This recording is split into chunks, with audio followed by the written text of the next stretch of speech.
I'm going to start this one with an idea about how to truly own your own website. The idea came about from an article that I wrote quite some time ago, and it's more to do with the concept of building a website for a client and the client pretty much doing it themselves. Historically, it has been interesting to see how clients of mine have come to Hertfordshire Web Design and suggested that they created the website initially through another medium, for example, Wix or Squarespace.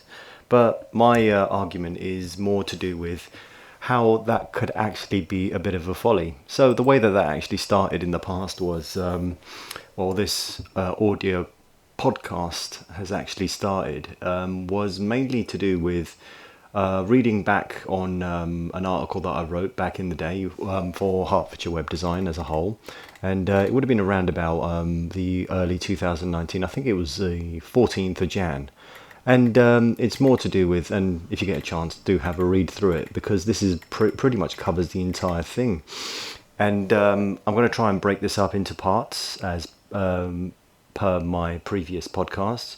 But the way that I'm going to do it is just basically stop at specific points and lay it out so that you can understand the full picture. But the full picture really is the things that are just held back by the idea of consolidating specific media so that the client could actually be a little bit more in control of their information. And this is what it means is, say for example, you were a client and you weren't interested in developing, and a lot of companies do sell, like the likes of Wix and Squarespace, sell it on the premise that do it yourself. You can build these exciting, beautiful websites for the purposes of launching it, and yeah, with no catches and so on. It would be a beautiful, fantastic website. You can do it yourself, and all you have to do is do it as a click of a button, move some pictures, move some logos, and move the text around. And as the fallout from that, you'll have a finished product, and you'll be able to launch it. As you can imagine, there's a lot of gotchas and a lot of catches on this, and that's what I'm going to be discussing, because as a web designer and web developer here, that the premise behind it is it's not just as simple as that. Because if you were going to go through the process of building your own website and then adding specific features like payment gateways and e-commerce, that is not an easy functionality, even though some now have a built-in functionality such as Squarespace and even Wix. It's not as easy as it seems. So let's just quickly go through this and see if I can actually place it inside a period of, let's say, 8-minute bursts, and just see if I can actually cover the entire article. So the idea behind it is, as you can imagine, that a client goes to the likes of Wix and Squarespace and highlights the fact that they want to build a website, and the biggest problem that they will have is the payment they'll have to do for SSL certification, and that is the S on HTTPS. So if you ever read or type a web address anywhere, that some of them have a padlock on it. A little green one for some browsers, and it's just a padlock icon, and that means that any traffic going through that website is going to be secure. Now, that is sometimes offered freely from some of the actual all-in-one consolidated ones like Wix and Squarespace, but they are not 100% strong, because they have a certain amount of encryption. And that means how strong that is for, say, a hacker to actually get into or break apart or tear into. Meaning that the quality of that encryption is quite important. And why does this matter? Well, in the world of GDPR these days, where you are thinking about privacy data, and in the world of e-commerce and payment gateways, they do require a stronger encryption methodology.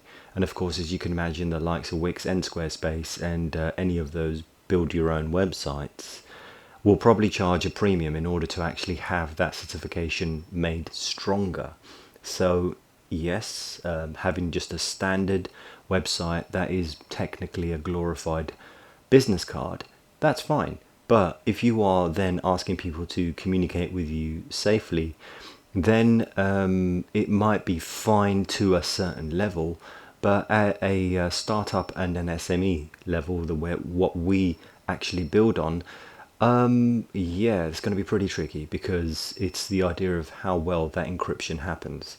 And of course, some clients also require a payment gateway for the likes of PayPal, Stripe, and for example, any of the banks.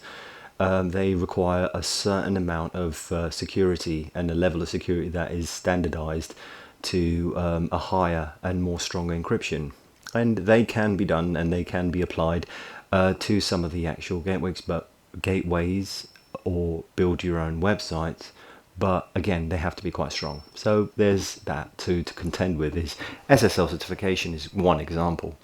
And yeah, the important thing is to sort of understand exactly how professional companies do it. So the example that I've given in the article is the idea of what's called symbiosis.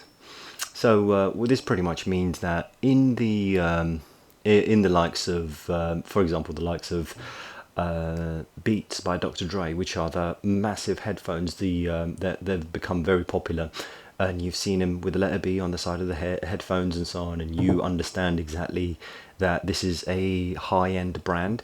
How this is built by in coordination with Apple Inc.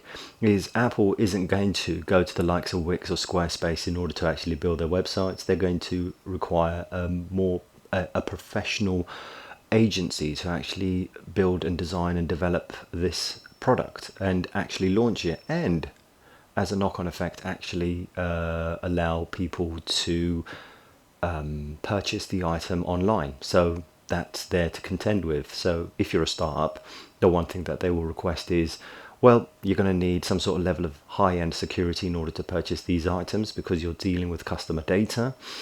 You're going to require some sort of communication with any of the help and customer service features that Apple will provide for Beats by Dr. Dre. And that's a .com, by the way. And then there's the idea of how the actual product is finished, and it's going to be a bespoke website. So it might not be, that template may not be available, the look and feel may not be available through the vast array of features available by, say, the likes of Wix or Squarespace. Even though it's a matter of actually developing and changing the look and feel of the website, that the build on it has to have some sort of valid e-commerce functionality. So this example, as I quickly finish off this part of the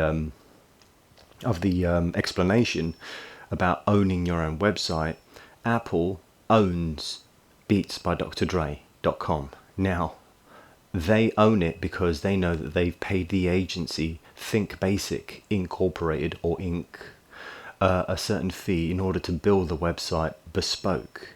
And the reason they've done this is because they know that the Think agency, Think Basic, all of the criteria will be met with regards to design, to the development, to security and functionality, including e-commerce and including GDPR functionalities.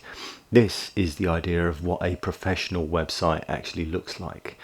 So when the advertisements do rein in the idea of build your own professional website, it's not 100% true, because there are certain features that will not be available, that won't meet the criterias of standardized, finalized professional websites that you actually own yourself.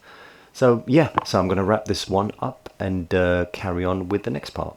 Thank you very much, and yeah, don't forget to like and follow to carry on receiving more up-to-date information. Thank you.